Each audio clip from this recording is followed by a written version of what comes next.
Welcome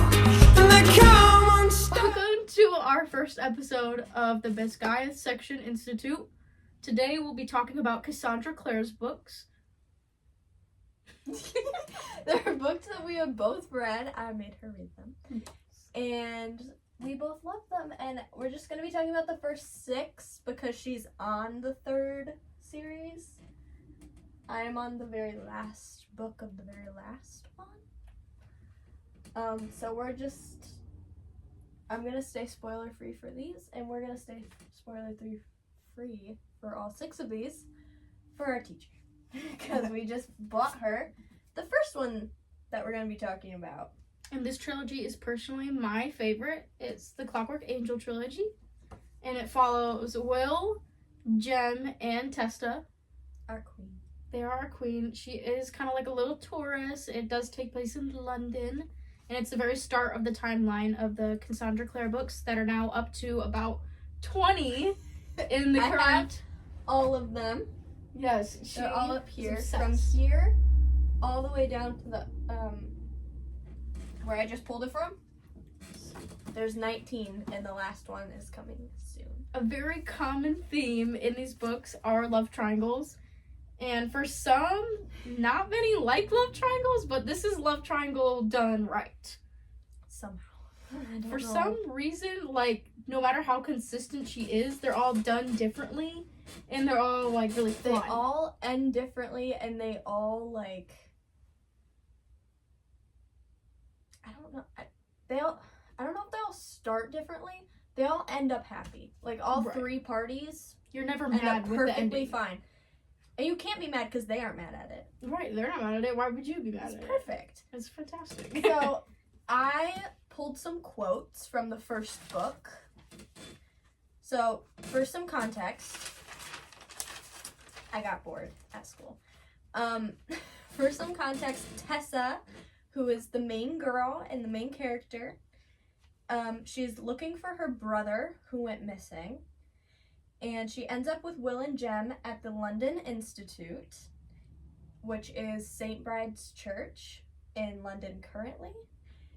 And then they have to stop a group of downworlders, which are like vampires, fairies, werewolves, warlocks. I feel like I'm missing one. Am I missing one? I don't think so. And I think humans are considered mundanes. Humans are mundanes just like humans are muggles in Harry Potter.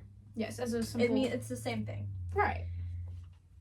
They're not special. But some of them do have the sight, which just means they can see all the magic. Most mundanes can't see any of the magic. So that's what Tessa thinks she is. She thinks she's just a mundane with the sight. And she ends up at the institute and they like kind of take her in and they're going to help her. And they have to stop the group of downworlders from toppling the British Empire with these like clockwork machines that they created with demonic magic. And it takes place in London in 1878. So it's like Bridgerton, Victorian, Jane Austen type stuff. All the fun stuff. And all my favorite stuff. Cassandra Clare never, like, goes wrong. She's always very diverse with not just race, but, like, what it was like for LGBTQ people before it was, like, acceptable. Yeah, she's also very accurate to whatever time period she's in. So all the clothes that they wear are what they would actually wear. There's, like, scenes of them being like, I can't believe I have to actually fight in this. There's got to be a better way. And there's, like, etiquette of the time, which is more in these ones, and we'll get to that, but that's more of like, I don't know, it all works, it's all accurate, with the exception of like, obviously women are equal in their society because they all do the exact same job. So these are my quotes. I only have 3 for the first one. And I have one that thinks kind of sums up the whole trilogy first, just because it'll help get the vibe. This is what Tessa says. Normally, we decided that we weren't going to say who says the quotes, so there's no spoilers for the actual plot itself. But Tessa says this one, because They say you cannot love two people equally at once, and for others perhaps that is so. But you and Will, you're not two ordinary people. Two people who might have been jealous of each other or who could have imagined my love for one of them diminished by my love for the other. You merged your souls when you were both children. I could not have loved Will so much if I had not loved you as well. So she is very torn between these two boys that she meets. And the boys happen to be like best friends. Like in this world they are the most best friends you could possibly get. Like they're basically, if you've read Fourth Wing, they're bonded to each other. Their souls are intertwined by a ceremony they did. They have permanent runes on them to connect each other. Runes given to them by each other make them like 5 times stronger in battle. It's like they're very interconnected. They feel what each other feels. And they both feel in love for Tessa. So. And they care so deeply about each other. Like, Will really does care for Jem and like goes to all this risk They're to brothers. help him survive. And as like Paratvis, you'd figure like of course they do that, but it's just so like It's just so gentleman much of them more. to take care of each other. Cassandra Clare also, she writes male friendships perfectly. It's not, there's very much the joking, like, bromance type stuff, but there's also, she lets them have emotions and deep conversations with each other, which I feel like we don't really see in other books, especially fantasy. So it's very nice. Men written by women. Yes! Well, that's why, because Men women exposed. Yes, men exposed by women, because Cassandra Clare's been doing this for years. The Yep. first book, I think, came out around 2012 Yeah, 2000. with Clary's books. 2010. Oh, wait, I can check. And that is a 6-book quest. And it follows Jace and Clary. 2007. It's 2007, that's early. Like, as I am. it's almost 17 years old. 18. 18. Yeah, I'm being an adult. So, the second one I have is, it's alright to love someone who doesn't love you back, as long as they're worth you loving them, as long as they deserve it. Mm-hmm. Just like, I don't, Will comes from kind of a broken home, and Jem comes from no home. He immigrated to London when he was very little. He was from China, and Will ran away from his home. So they're both together, and that's why they're so close. They're like kind of trauma bonded a little bit, but they've been that way since they were like 8, 9. Mm-hmm. So they both don't think they deserve that much because they weren't given anything. Mm-hmm. Right. And then I have, sometimes when I have something I don't want to do, I pretend I'm a character from a book. It's easier to know what they'd do. From Tessa. Because she is like a very good representation of like, if we put ourselves into the Shadowhunter universe, it would be Tessa. She's very easy to relate to. She like, is she kinda, she's like the dumb American with the tourist factors of her, and like with us going outside the country, like you never know, and you'd be just like her. Wandering, asking questions, trying to find something, and you're bound to run into, of course, 2 men. Hot guys that both want you. If that's gonna happen like, to everyone. Of course, obviously. it's a daydream. Who couldn't want that? And she loves books. She is. There was a quote, I didn't write it down, but there was a quote in The Last Hours where one of the guys she ends up with was watching her, and he was like, I love that no matter how many years my wife has lived in this world of warlocks and vampires and werewolves, she always goes straight to the fantasy section of the library. And I'm like, that's because she's our girl. Like, she's just perfect. I don't know. And a popular quote in Jason Clary's books are, all stories are true. So really, when you go into Cassandra Clare's books, you just know, like, kind of get rid of your normal realistic look of stuff and just kind of jump back into your creative side of your brain, and you'll just love it. Like, it's such a good place. It's a comfort home, and it never gets better than these. Except these. These are like crazy. They're crazy sad. They're insane. And you'll see how the whole timeline comes to full circle Yeah, when you get towards the zero end. plot holes. Like, I don't know how. normally There's authors zero. have some boring pages, but Cassandra Clare doesn't tend to have any.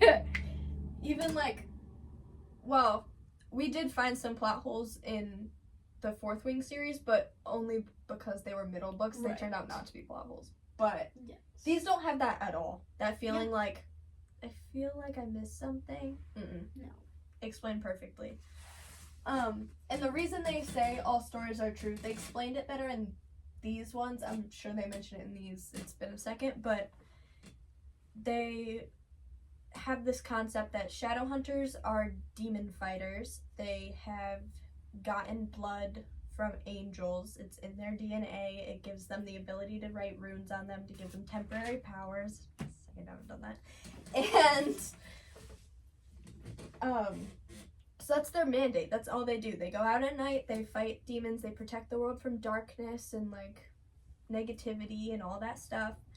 But it also means that like, since it's kind of a more religious angle, Cassandra Clare did it in the best way possible. She combined all the stories from all the different religions and made them all true. And they're like subtle. It's not like you're being overbeared about It's a not relationship. like- It's so subtle and it's perfect. Yeah.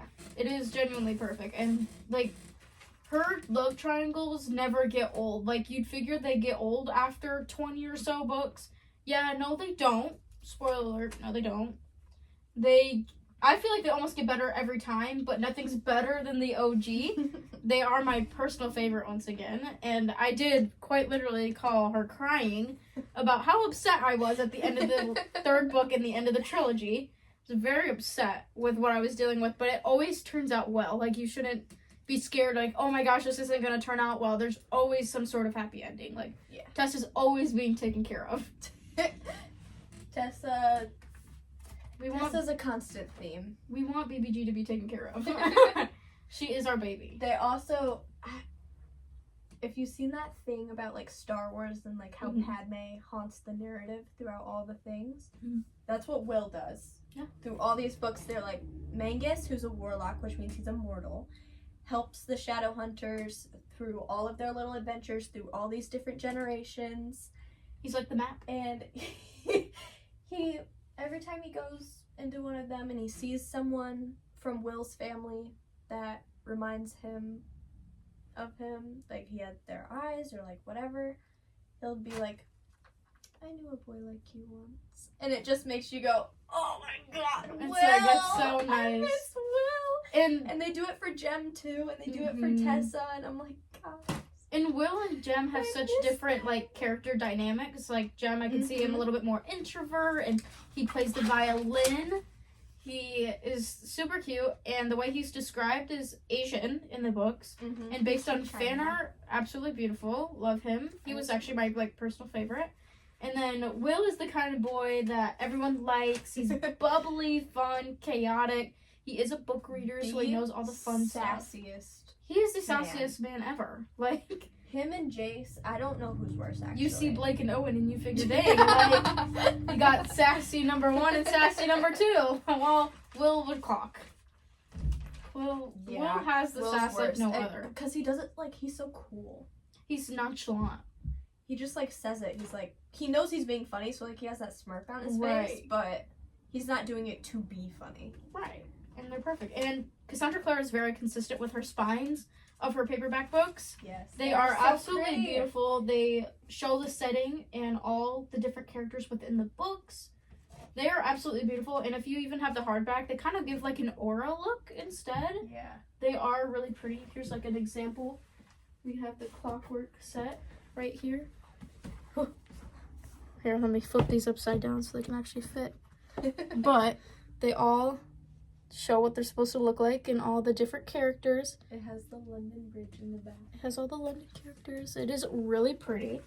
And they all just look so well. They're so well done. And then I have all the collector's edition of The Last Hours, and they all have, there's 3 female main characters.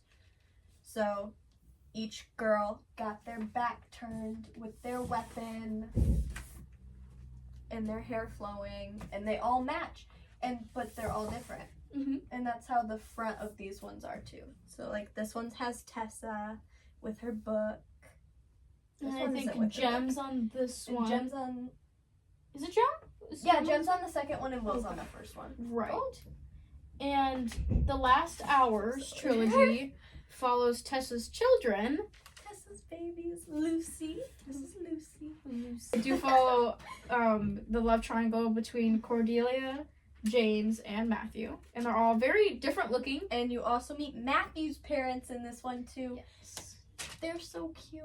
And what I mean, like, everything comes full circle. You just see everyone, like, multi-generational as it goes on. And I think it's cool because you get to see your favorite characters live their happy ending without it being boring. Right. Like, you have a whole new story to follow, but also you get to see your babies. And normally a lot of people don't read the epilogue, but I would always recommend to read the epilogues. Oh, because they're sad. They're not just like, and Right. they were happy. It's No, just like, they got more trauma. It's trauma. Like, no. More stuff happened to them. That's, like, so sad. I read something else. I just wrote, she loves both of them and they're best friends. The threat gets more personal. Because there is a lot of romance, but she doesn't ever lose the actual plot. It's more like a subplot. It's on the side. It's tasteful when needed. It's very much 50-50. Like, Mhm. they are warriors. They are heroes. And they're going on who their they quest. are. That's They who just are. happen to be, like, falling in love with each other. Right, like, why not? They have stuff to do, mysteries to solve, but they're all really hot, so... It's like, why would it matter? It's like, why have one when you can have both? But... Oh, here, I found it. This is from the second book. It's, Will has always been the brighter burning star, the one to catch attention, but Jem is a steady flame, unwavering and honest. He could make you happy. And, like, I see Jem as very, like, husband material. Love that. Like, you'd be just fine, but Will brings the energy. There's someone you Will's, want like, to bring into your life. Yeah. The warmth when you're, like, so dark. romantic. He's definitely, like, the North Star when you're lost, for sure. Mm-hmm.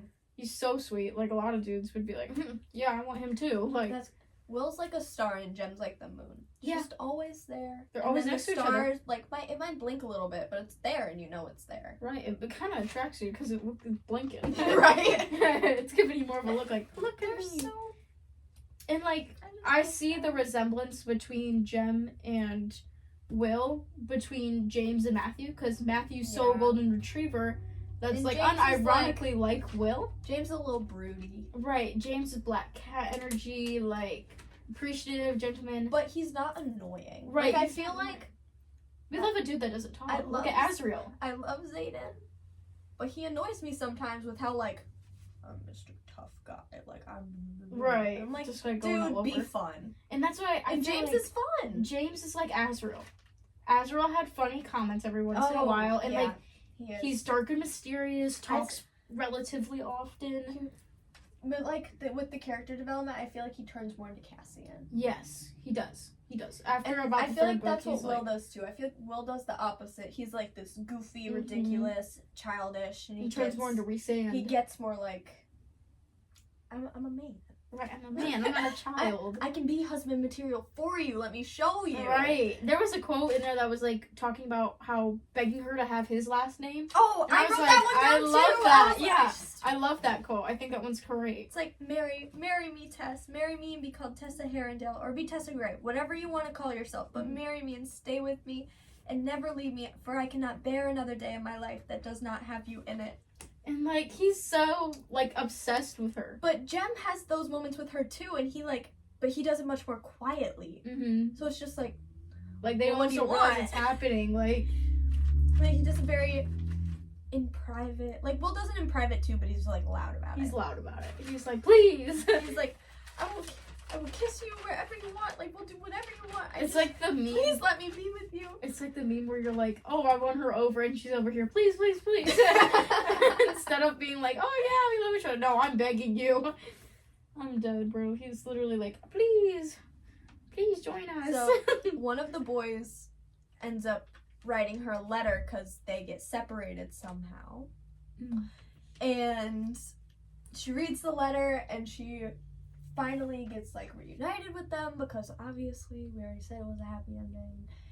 And she sees him and she says this. She says, "The way you saw the world, the colors and the textures and the sounds, I felt the way you thought, hoped, felt, dreamed, wanted what you wanted, and then I realized what I truly wanted was you." And then I was like, it's like everything comes full circle again. Oh my gosh. Everything Finally. comes full circle. And she's such like, Cassandra Clare is such a well-rounded author. She sticks to her genre. She is known for her romantasy. Although she just recently ventured out of her Shadowhunters universe, she is coming back in 2026. Yeah. But her most recent duology is The Swordcatcher and The Ragpicker King, which we have not read. And they're both like around Victoria, but it's like princess, assassin, cute stuff. And yes, there's a love triangle again. Cassandra Clare just never gets old with her love triangles. She loves them. There isn't just love. Like, if you don't like that, that's fine. There's good plot. Also other love stories, like straightforward ones. They all have like trials, so it's not like boring. Right. But they're there. There's other ones to focus on. There's specifically 2 in here. There's Matthew's cousin. It's not Matthew's cousin. It's James's cousins. Anna Lightwood. And she is a lesbian in this Victorian era. So she's like kind of a black sheep, sort of. But she doesn't care. Because she's cool. She loves it. She's so freaking cool. And this is like one of her love interests. And they're just so cute. And like just together. She has other ones too. And like you need comedic relief, you'd figure, but like all the side characters are so well done. Everyone's comedic relief. They're so like, well done. They all have a personality. Right. They all have something different to offer to the table. And like that's what I see with like Cordelia with the diversity like race thing. Mm-hmm. She is so different than what you might imagine her to look like. So many people want to put like an imprint on what these people look like. By the way. But Cordelia is like genuinely beautiful. She's like the most gorgeous. Jaw dropping. No way. Like, they talk about how she's curvier and like doesn't fit the standards because she's Persian. And that goes back to the consistency and accuracy thing because we're in the 1800s, well, it's like 1907. Mm-hmm. And Persia was still a country. It's not now. Like, just the tiny little details are completely right. Right. And she shows, like, it's okay to be different. It's fun to be different. They talk in Persian. I mean, they translate it, or, like, in a very easy way. But it's all accurate Persian. And this book, there's some Latina characters, and I really, really love her. But everything she says in Spanish is perfectly translated with slang and, like... Right, and you'd figure, like, you want the well-rounded, not only the main characters, but the side characters. Yeah. The side characters become the main characters, too. They like, are. Sometimes you're rooting for the side characters more than you are for the main ones. All of them are in, like, sort of, not exactly first person, but more of, like, if you're watching over someone's shoulders, you start to watch over another person's shoulders. Right, so, like, you're getting the different perspectives, but not just, like, I blah blah blah, I blah blah blah, because that can get like kind of odd. And it's like if you stay in that perspective for so long, it might get boring. Yeah, but she does a very good way of dual POVs all the time. Medium chapters as well. And I was gonna say, I think Jason Clary's book does a really well done job of dual POV. They do very well with those. Jace and Clary are both very well-rounded people. And those are the Mortal Instruments did have a movie made on them, but a lot of people don't like the movie.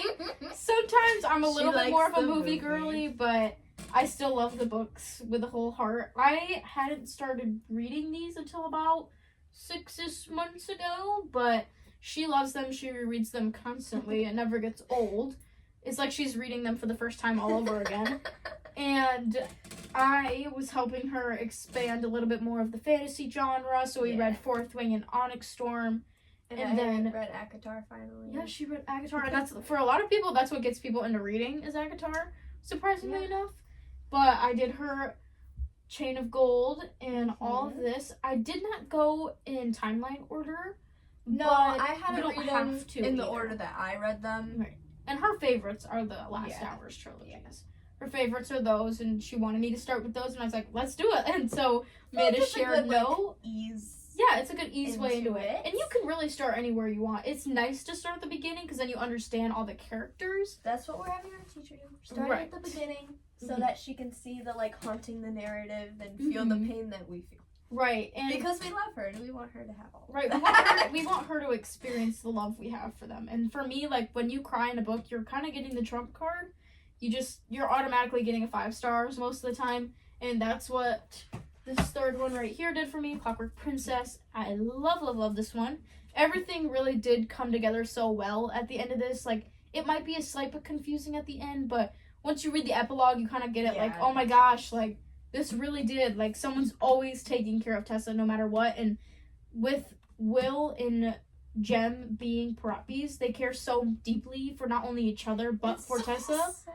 It is so sad. Literally, I called her sobbing. I'm so upset. Everyone loves each other so much. This is their meeting place. It's the bridge, and they always go back to it, and it's a real place, and I'm going there. It'll be so fun, and it'll really kind of make dreams come true for sure. I'm gonna be crying when I'm on the bridge, and my mom's gonna be like, "What's wrong with you?" This is stone. There's none. It's not even pretty. What are you doing? No, what are you doing? You don't get it. You don't get it. And then we have these ones, which are my favorite. These are the collector's editions, so they happen to have they have fan art in them. A picture in the beginning. This one has pictures all throughout the book. This is a picture blown up, but it has all of them. Even the side characters get fully well-rounded stories, and they all tie in. No one feels neglected. And I was gonna say, in the special editions, I think all the fan art is done by the same person when they're making the art. So they have black and white pictures throughout the book, but also at the very beginning with colored pictures of them. You can find them on Pinterest, anywhere. But they are the same person. A lot of times people don't use the same person, or if they really like them. There's also manga versions of these ones. I think only the first 4 or something. I think they stopped making them. I don't know why. I wonder if you would get the same amount of content information if you read those over these. I don't know. I know that in this, so this is since Mangus has been with them through all of their adventures. This is a standalone of just Mangus called the Bane Chronicles. And they have little snippets, little cartoons. Yeah, just like manga. In the front. And it's the same person that did all the art at the beginning. Yeah, in the front of all these chapters, and they're done by the same person, so you're used to the style and you know who is who. You can tell by distinct. You're that's a Herondale. Right. They look a little too cocky. You know. They're gonna cause some trouble. Right. Herondales who tend to have some trouble. They can't stay out of trouble, but it's okay. Right. But yeah, they're all their descendants, so you can see he got his wit. Oh my gosh, she likes to read just like her, and all the characteristics they develop like their parents. Yeah, you're oh, you sound like your grandma. I'm gonna need you to stop. It's you better stop right now. That's what I feel. Will is a lot like James in the same idea, although they do have different introvert extrovert ideas or ideals. They just they vibe, and you can tell they're related. It's that simple. So James is forcibly engaged, and when he introduces his fiance to his dad goes, I can't wait to tell my best friend. Right. Because they're still best friends, even though they didn't fight over her. They were both I'll give her up for you, it'll hurt me, but it's okay.